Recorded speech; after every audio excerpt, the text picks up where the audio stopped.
Assalamu alaikum wa rahmatullahi wa barakatuh. This is the sports show, and live with us is a room full of women. It's the women that are doing me lightheaded, basically. And we've got Annie, Assalamu alaikum. Wa alaikum salam. We've got Maria, Assalamu alaikum. Wa alaikum salam. Iman, Surya, and Aisha. We've been talking football, and especially girls and women in football.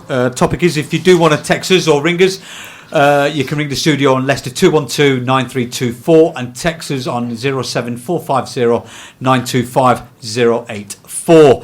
Topic's been about how women have been progressing in football. We've got two lovely women here, professional, one's a coach, one's a football player, and how far they've gotten to achieve their dreams. And it's all been about parental support and support from I wouldn't say community, but support from the family. And fighting the community is one of the agenda, and fighting especially for Annie, the male environment in football. Yeah. Yes. Ironically, the sport I've been given is from my mum and the females in our community. Yes. Because we all stick together. But yeah, you men, it's hard work.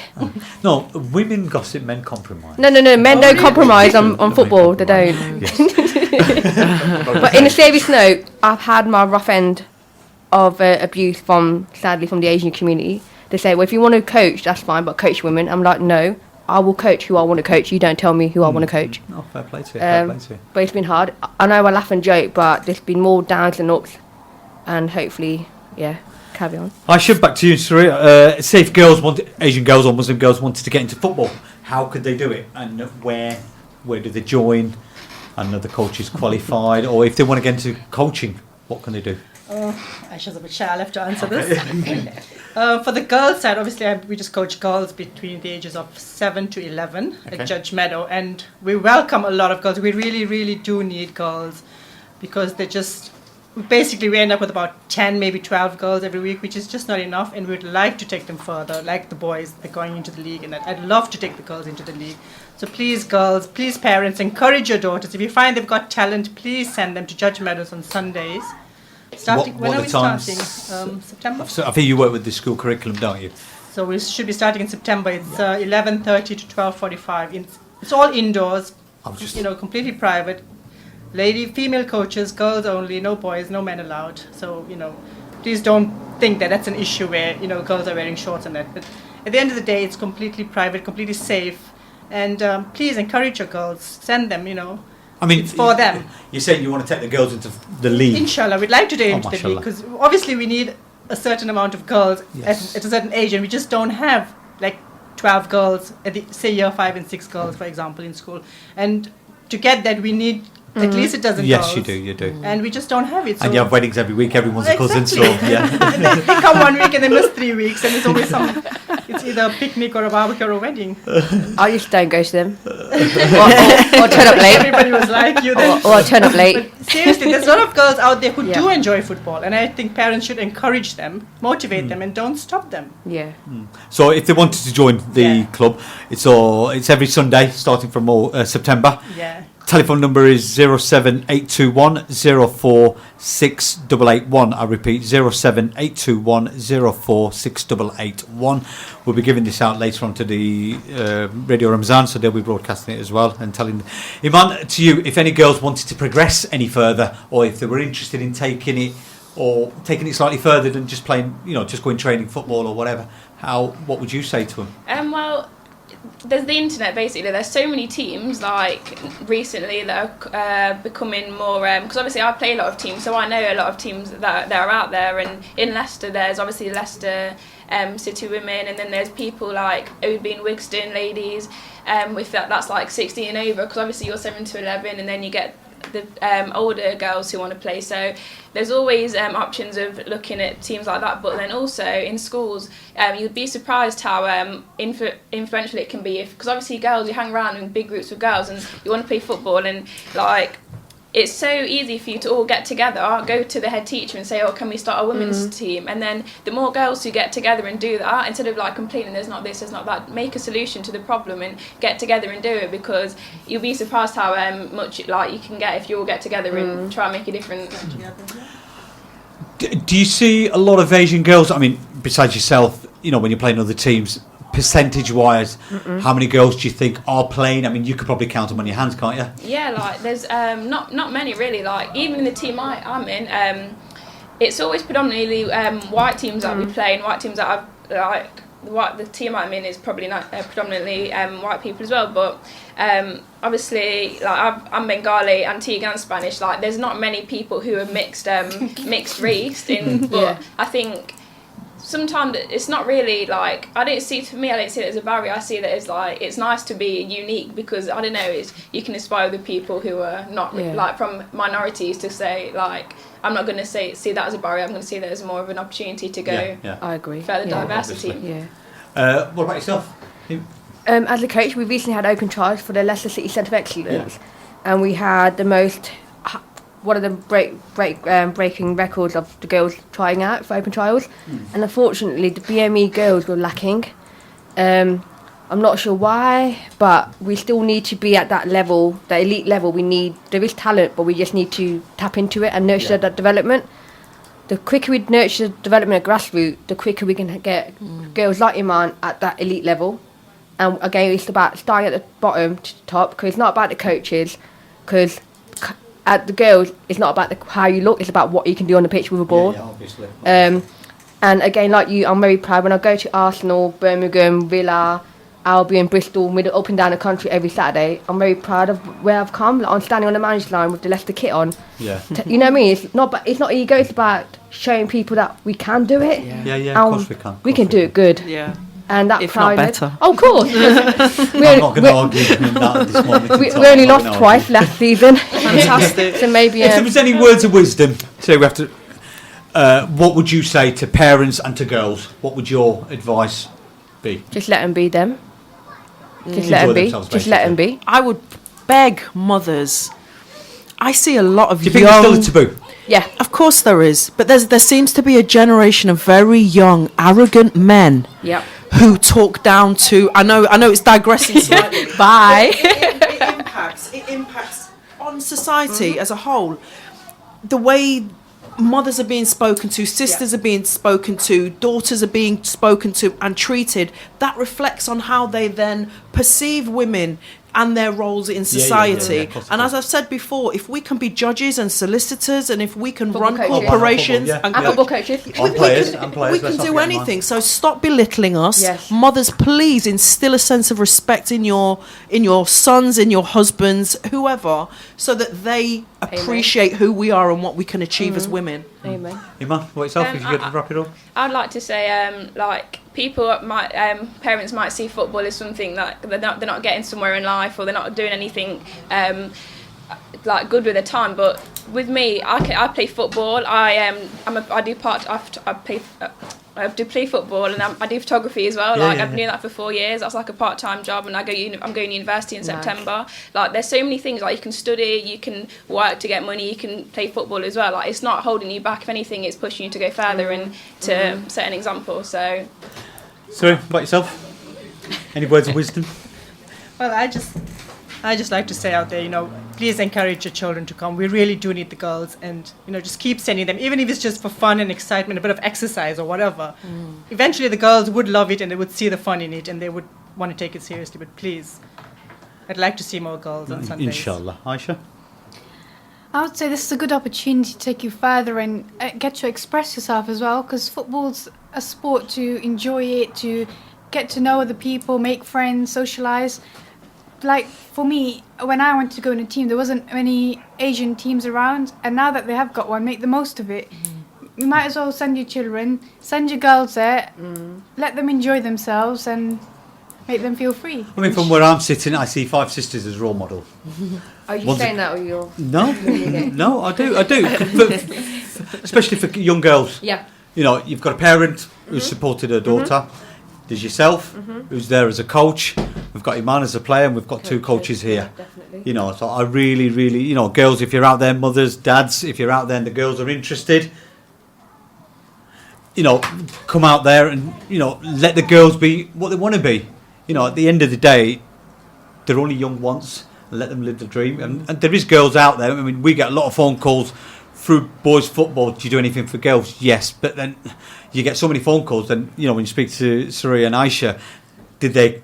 I don't know what holds them back. Is it something that's holding them back? I don't know. But if you are out there, I'll give you the number again for girls football. It's 07821 046881, and hopefully, inshallah, in the future, we'll see Iman as a potential footballer. She's already halfway there, and we've got Annie here as well. Up that ladder, coaching away. And you never know. Your paths might even cross in the future. I want to coach a man's game.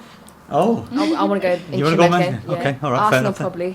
Oh God! Okay, I'm not going to say anything. All my boys are Arsenal fans. I'm not going to say anything. You know what I mean? All I'd like to say is Jazakallah, for having you guys here, and I hope you've had a nice Jazakallah for the Ramadan. opportunity. And no. That's all I'm going to say. You're role models. Thank What I mean? you. That's all I can say, especially for young girls, parents, and Yeah. families out there. We're in a society where we haven't got role models. No, we haven't. We're being portrayed really badly. And I see today 5 role models. Thank 5 you. sisters sitting as role models. So Jazakallah, and I hope you all have a blessed Eid as well. Likewise, and Eid Mubarak to you all.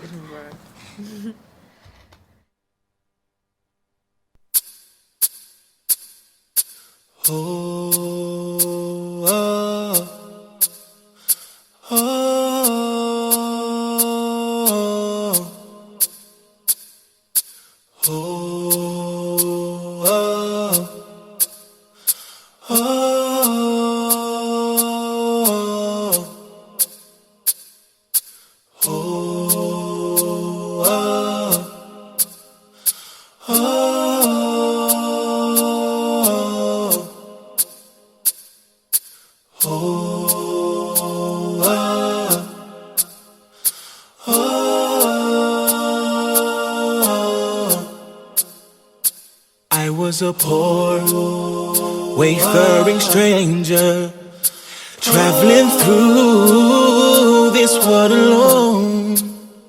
And I had a sickness, I was in danger from Shaitan and his throne.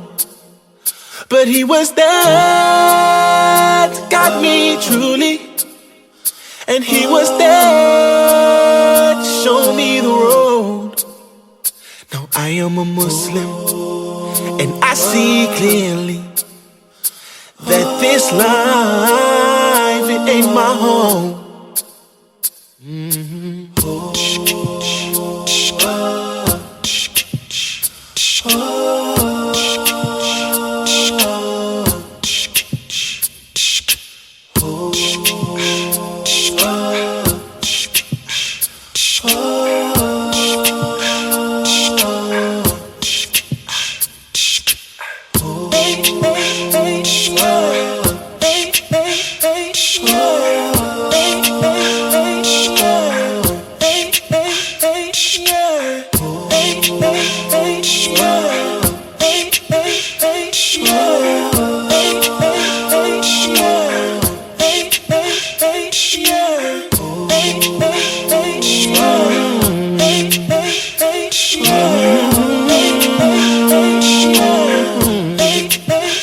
I know Shaitan will gather with me, and I know his ways will take my soul.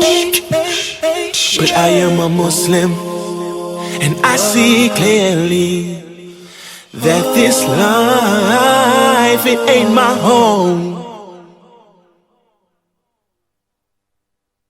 Give a little of yourself. Cure your greed, purify your wealth. Look around at where you live. Look at all the good you have to give. Give a little of yourself. There's a hand somewhere to hold, a mouth to feed. There's so much that we can do for so many who are in need. Give our time, give our wealth, give our love, give ourselves. Know Allah sees each and every hidden deed. Give a little.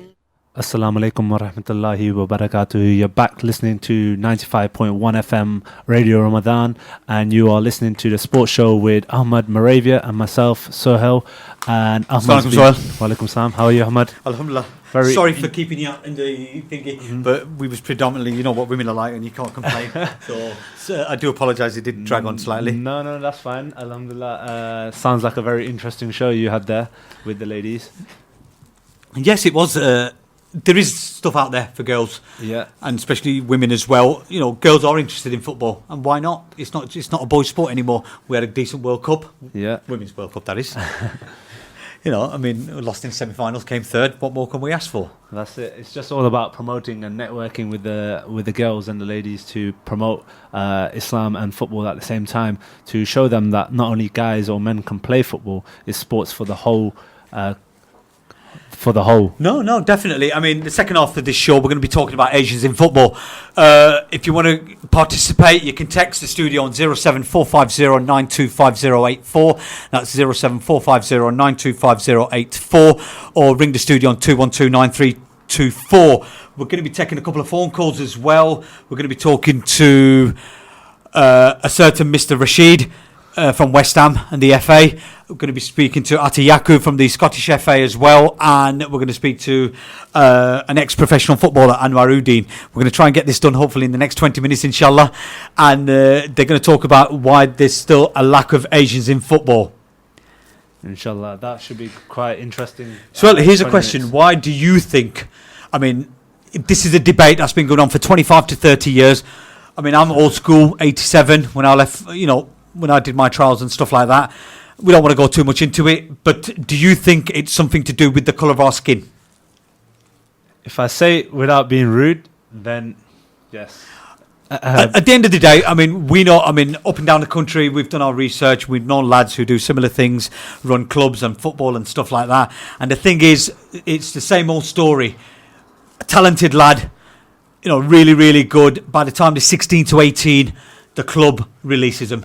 Just generally what happened to myself, and I know a few people like yourselves and who got to a certain age with the respectable clubs like myself at Leicester, and then after a certain age they will not renew your contract. They will just say that you're not good enough and then ship you off, because they know that they find it hard to pursue an Asian in football themselves, which is hence why the reason why I left to go to Dubai to play under Al Ahly.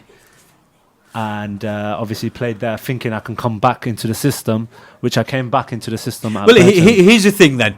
Why somebody who's been there, I don't know, 5-6 years. I mean, I was just talking to a brother early on today. He'd been in the system for 6 years, and the moment he turned 16, he was released. And the reason that was said, you're not good enough. But for 5-6 years, he was good enough. Good enough, yeah. And all of a sudden, I mean, he was trained the proper way by professional coaches. I won't mention the club he was with. I sometimes think it's an exercise.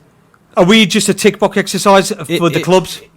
After being in the system and being in that environment, when you get told that you're good enough and to compete, and you're playing amongst some of the best talents in that category, but then when it comes down to giving you a contract, what seems to be the bubble? They just don't want to go forward with it. We've got into boxing, cricket, even rugby. We've got into. I mean, we're not physical Asians. Here's something I told you a few years ago. So how I see it, we've got everything. We've got boxers, cricketers, rugby players, got very wealthy businessmen.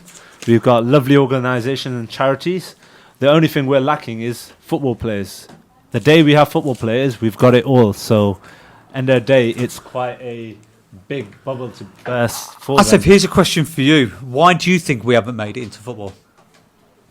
I think partly because parents need to help. I think I've seen with a lot of my under 13s that a lot of the parents have come on board. I think you look back 10 years, I didn't really see that commitment from parents. I think my dad's never watched me play football, so it's one of those that 10 years ago you never really got the support from your parents. I think that's changing. I think it's a sort of racism, not racism, but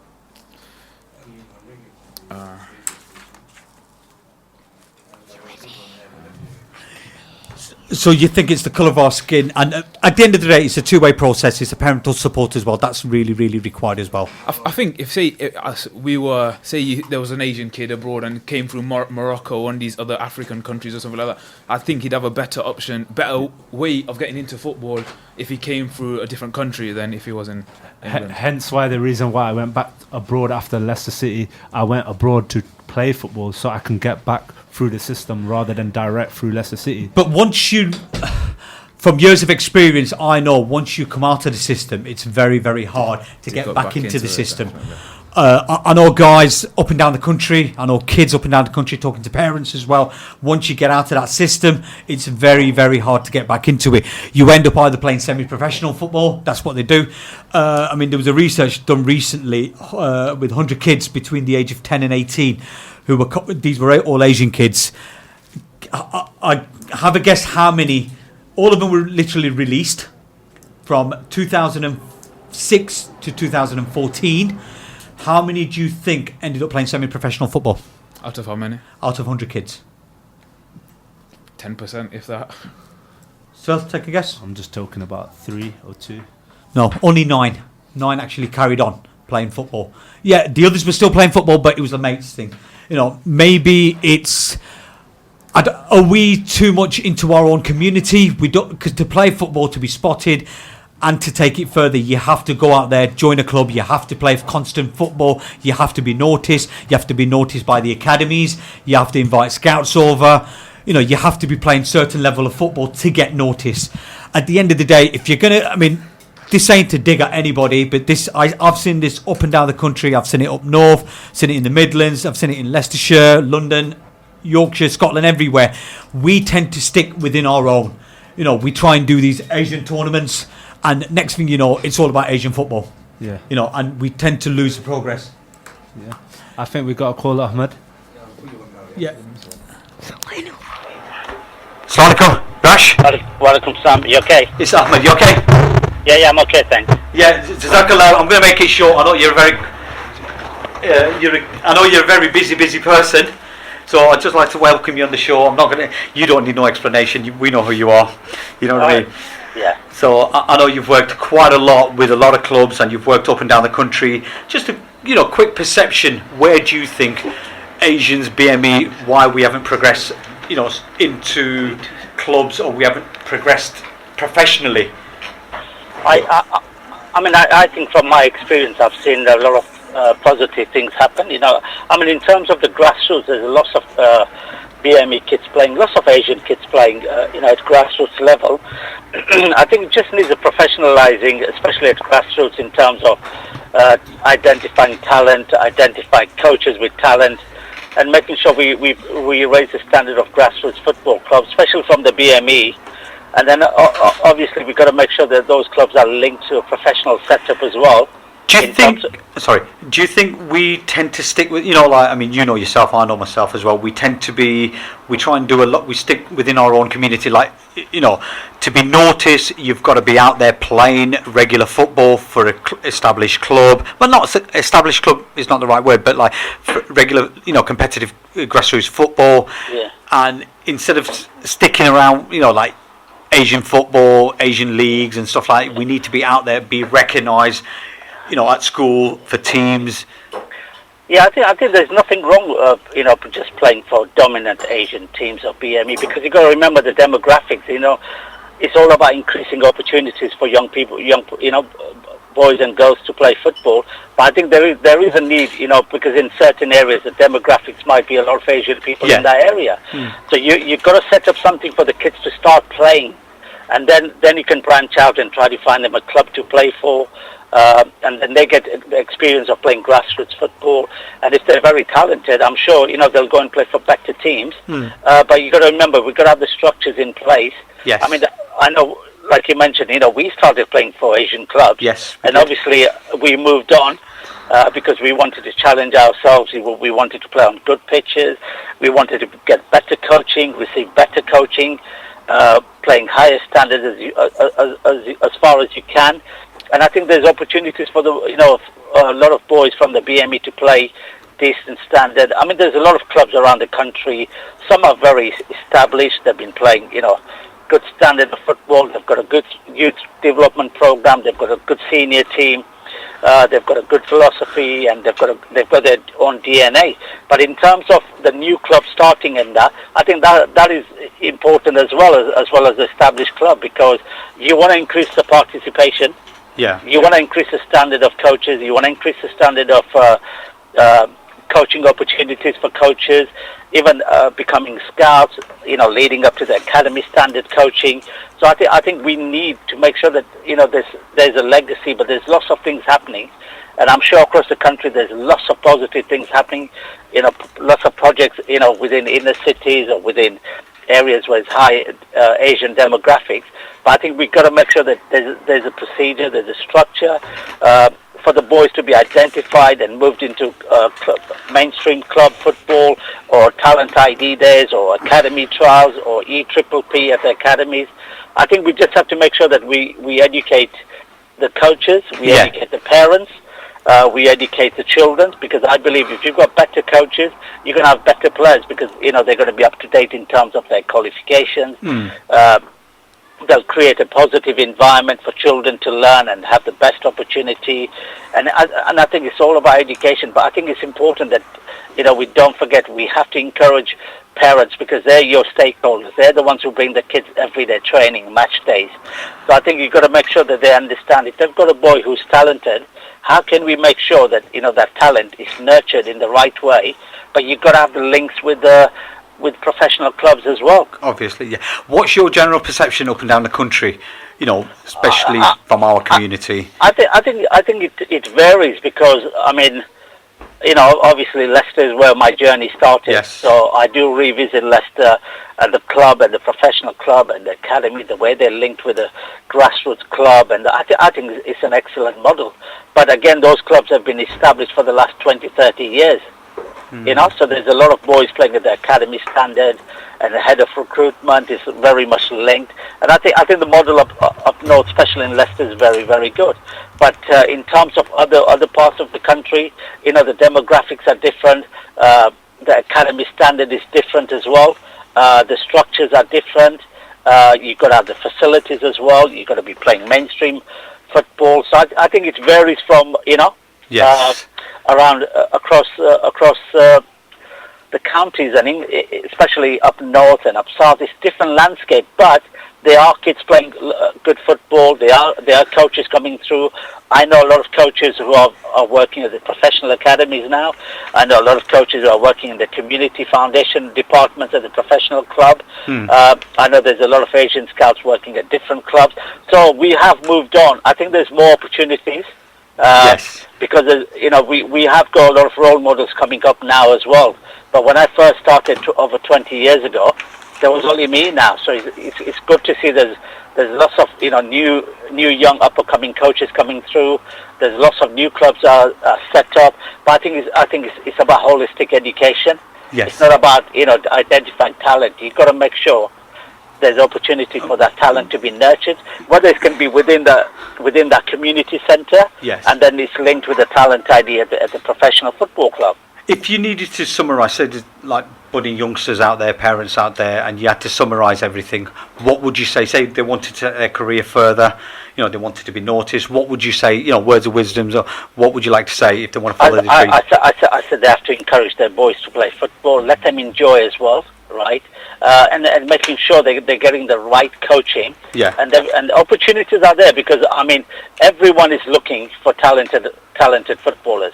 It doesn't matter what background you're coming from, but you've got to make sure you've got the links with the professional club. You understand how the EPPP works, elite player performance plan, and you've got to understand that what the academies are looking for. But I think your parents you've got to be very, very important. But you need to educate the parents as well. And I think the passion is still there. There's over 76 nationalities playing in Premier League.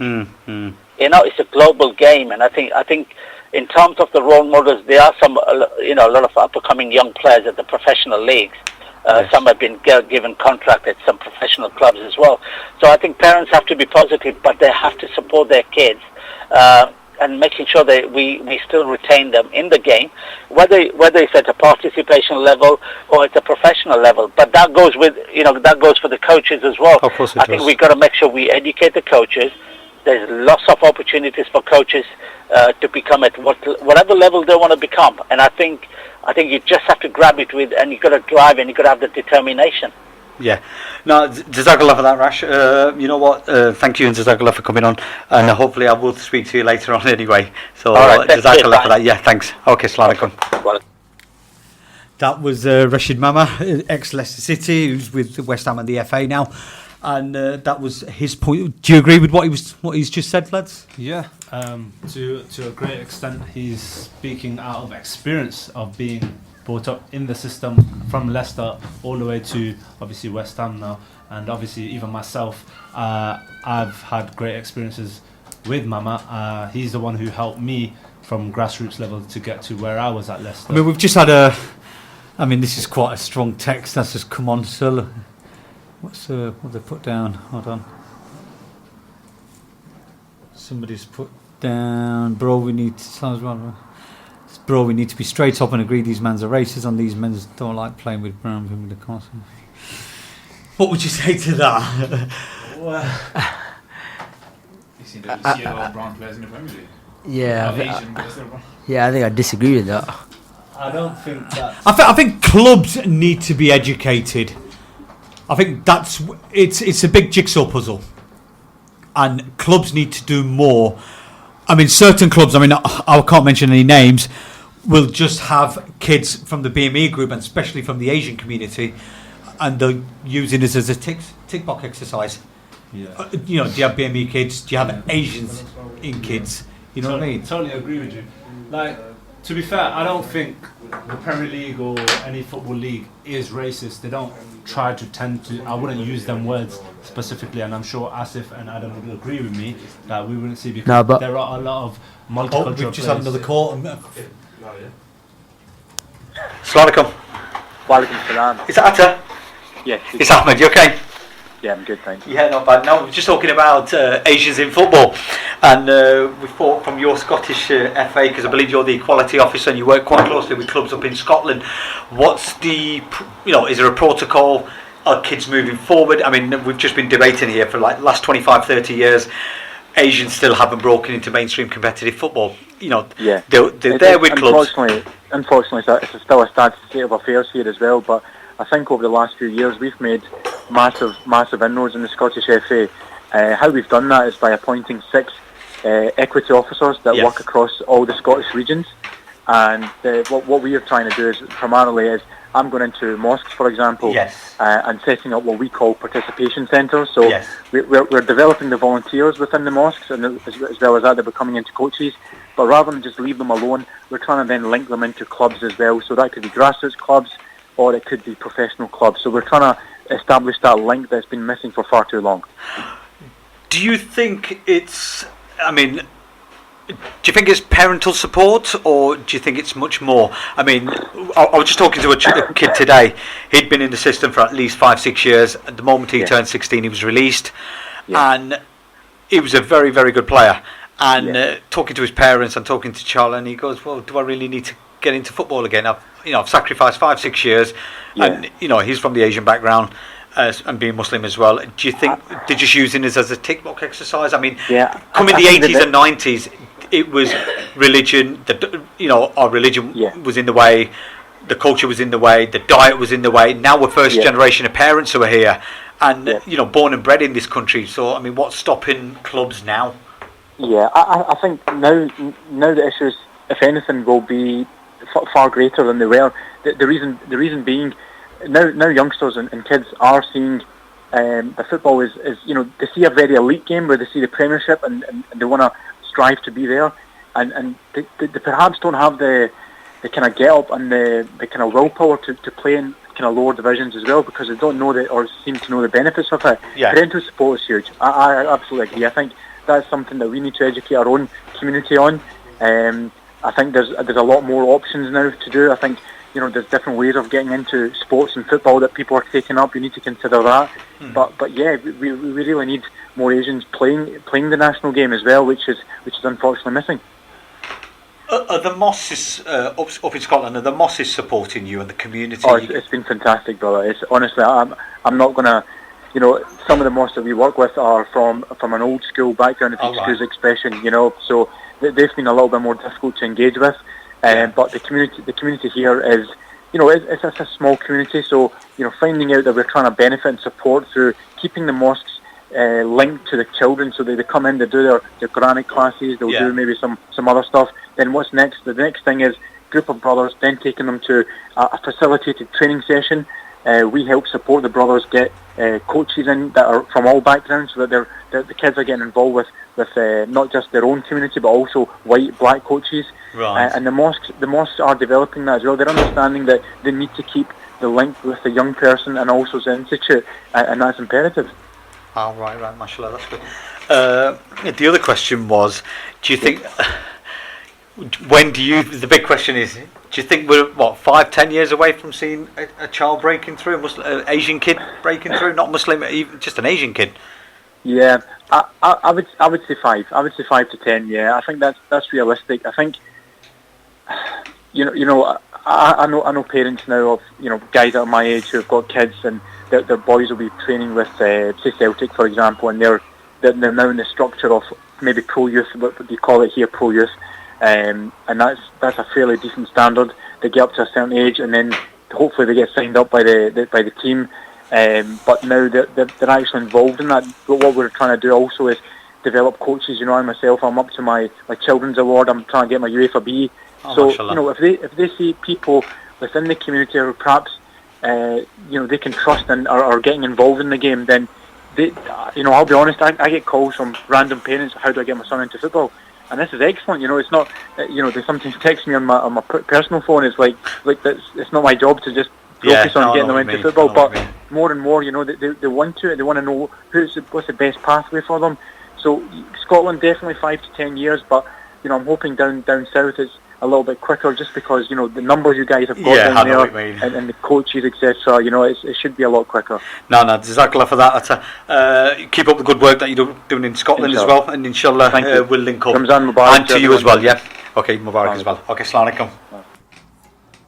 That was Atta Yaqub. He works for the Scottish FA, and they're trying to, and he reckons we're about, in Scotland, probably about 5-6 years away before we see something breaking through. Anyway, time is running out for us. I would just like to say, Jazakallah for having us, listeners on the show. And we've had quite a few texts come through as well. We just don't have time to go through it all. And I think Suhail's dying to say something as well. Yeah, Jazakallah for everyone who's been listening to our shows, and I hope you enjoyed all our shows that we have done on the sports and regarding on Radio Ramadan Leicester. Hopefully we should be back next year, inshallah. Same time, roughly, depending on where we go about the radio station. And just thanks for having us. And Adam and Asif, have you got anything to add to that before we leave?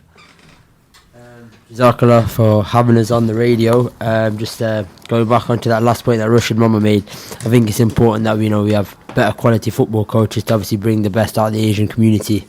So I think that's something that I do agree with, but we didn't get a chance to touch on it because we had that last phone call, but that's one of the big points. And Asif, finally you. I think at CFA we just have to say Jazakallah for Radio Ramadan for giving us the opportunity to give us a voice, giving us an opinion so we can hear what everyone's thinking and how we can push forward getting Asian players into football.